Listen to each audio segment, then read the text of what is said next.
Okay.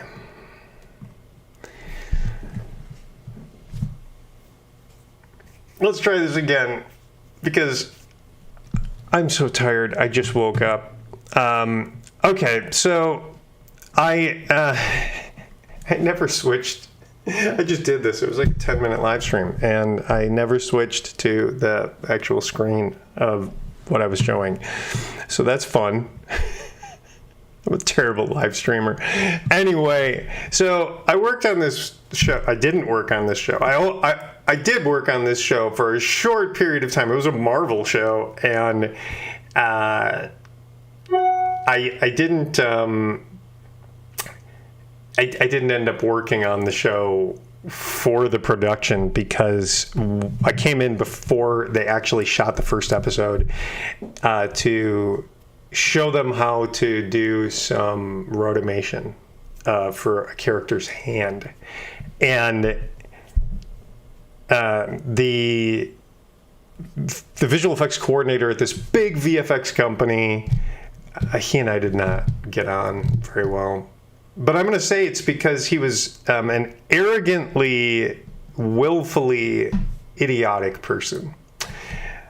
He was like really like, I know what I'm doing, but he really obviously didn't.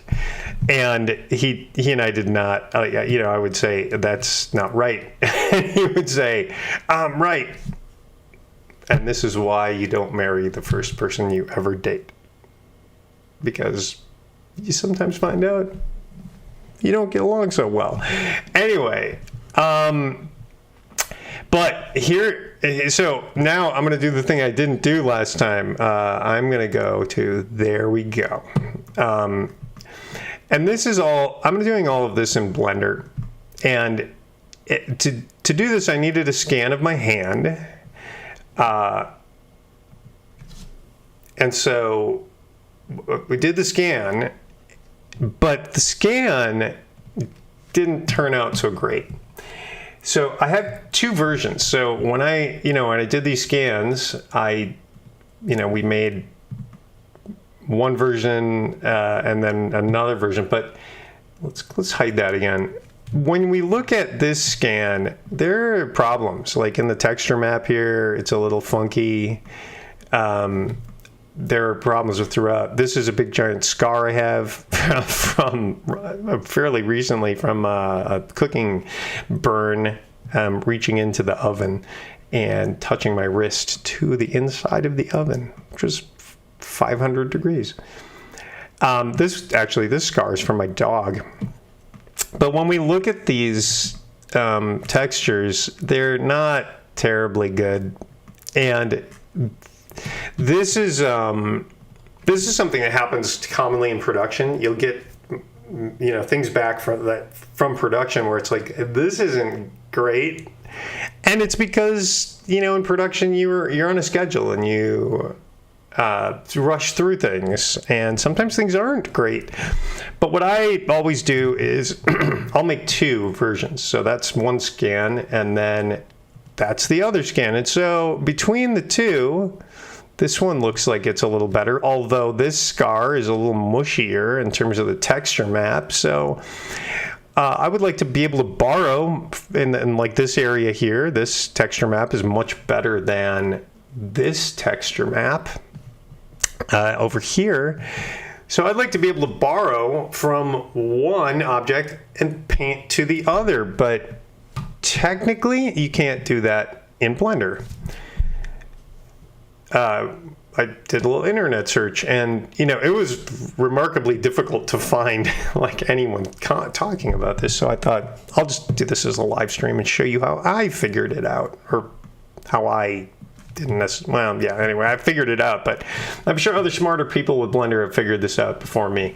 Anyway, be that as it may, this is what I do, because you can't, like, if I go into texture paint mode, I can't, for example, like click and select the second object and paint between the objects. You can't do it.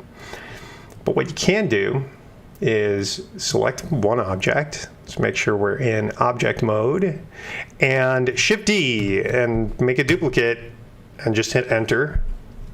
And then I'm going to go to palm down 2, and I'm going to select that, and I'm going to hit Shift D and make a duplicate.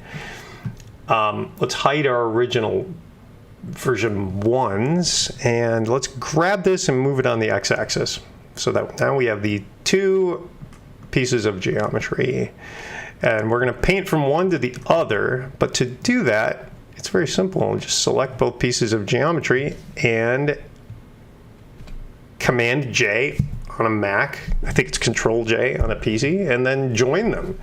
And then once you've joined them, then painting between them it's one object. So let's go into texture paint mode and select the clone tool, and then like the scar over here looks a bit better. What I'll commonly do is I'll find something like a freckle or like this little dark spot on my arm, and I will click on that. Actually use shift right click, and that will put the cursor right there. And then I will paint over here, and then you can see you're now cloning from one object to the other. It's not exactly registered correctly. I've found also by painting in an orthographic viewport you get better control. But let's look at like this section over here. So if I go to like this view, and we'll select paint, palm down O2, grab, move it on the y-axis. Should probably be in object mode.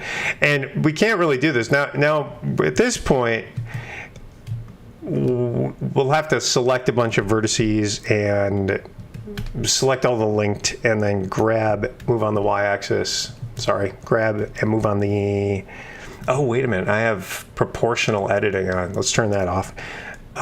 Grab, move it on the z-axis and move it up a bit, and then look at it from here. There we go. 3. We can rotate around and have orthographic viewport. I'm not terribly good at this, so please forgive me. There we go. That's great. And then we'll go out of edit mode, back into texture paint mode. So now we can select in this orthographic viewport, we'll select right here, shift right click on that little freckle or whatever that is. And then I will paint here. And now, hey, look, I can paint between the 2 objects, and I can fix a lot of this really bad texturing. Obviously, it's not perfect. You have to do some color correction. The other thing that I would recommend is possibly turning the strength down even more so that you can have better control over this. And then do multiple passes on it. But you get the idea. Anyway, here, let's shift right click. I'm gonna do a little bit more and then we'll move on, because this isn't really a tutorial on how to best texture paint between 2 objects, but you get the idea. That's how you can texture paint between 2 objects in Blender. And then when you're finished, then you already have this all selected, but select it and then Command L to select all the links or linked vertices, and then just delete all the vertices, and you just end up with your original object with the fixed texture maps. That's all. Sorry about my original false start, but that happens. Anyway, thank you for joining me, and I hope to see you soon.